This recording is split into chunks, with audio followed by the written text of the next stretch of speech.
कुछ लोग कई बार गलत नहीं होते, लेकिन वो ऐसी सोबत में बैठे हुए होते हैं कि मजबूरन उनको भी गलत का साथ देना पड़ता है, क्योंकि उनकी सोच यही है, अब क्या करें?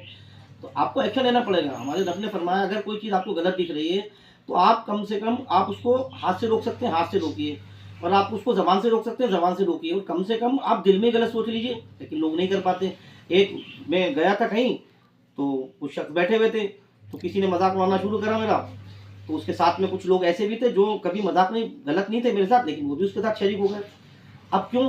क्योंकि वो क्या करें, वो बैठे हुए हैं ना, तो भाई आप उनको सोचना चाहिए था। मज़ाक उड़ाने वाले को तो चलो वो बेचारा उड़ा रहा है, उसको समझ नहीं रही अपने आगे गड्ढे खोद दिया, किसी का मज़ाक बनाएगा तो अपने पैरों तले तू गड्ढा खोद रहा है, लेकिन उसकी समझ में नहीं आ रहा। लेकिन दूसरे जिसको समझ है, कुछ ऐसे समझदार लोग भी बैठे हुए होते हैं, उनको तो समझना चाहिए कि ये किसी का मज़ाक बना रहा है, उसको रोक दे।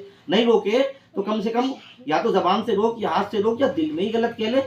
नहीं, वो साथ में मिलके वो भी मज़ाक बनाने लगते हैं, तो फिर वही आ गया ना, आप दिल में क्या है, अरे यार अब कहाँ जाएँ? तो ये हमारा दिमाग में जब तक ये रहेगा कि हम जिस माशरे में रह रहे हैं, यहाँ हमें रहने के लिए गुनाह करना पड़ेगा, तो जब तक हमारे को ये समझ नहीं आएगा कि हमारी ज़िंदगी जीने का तरीका होना चाहिए, हमारा रब क्या कहता है, उसके हुक्म क्या है, ये नहीं होगा दिमाग में। हम सिर्फ लोगों के लिए ज़िंदगी जी रहे हैं और लोगों के हिसाब से ज़िंदगी जी रहे हैं, लोगों को खुश करने के लिए ज़िंदगी जी रहे हैं, और लोग जो कि वो कभी खुश होते ही नहीं। जो वो भी तो खुश नहीं होते, वो टेम्परेरी खुशी है। आप मैंने बड़े-बड़ों को देखा है, जो आपके बहुत अज़ीज़ होते हैं, पीछे आपके बारे में क्या बोल रहे होते हैं? कहाँ खुश है वो?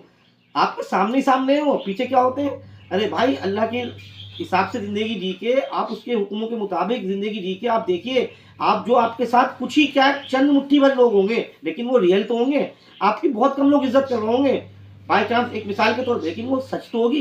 लेकिन आज के माशरे में आप जिनको खुश करने के लिए आप गुनाह पे गुनाह कर रहे हैं, तो क्या है वो आपकी इज़्ज़त कर रहा है? पीछे देखो जाके वो क्या करता है। अगर हकीकत जाननी है तो उसको पीछे देखो।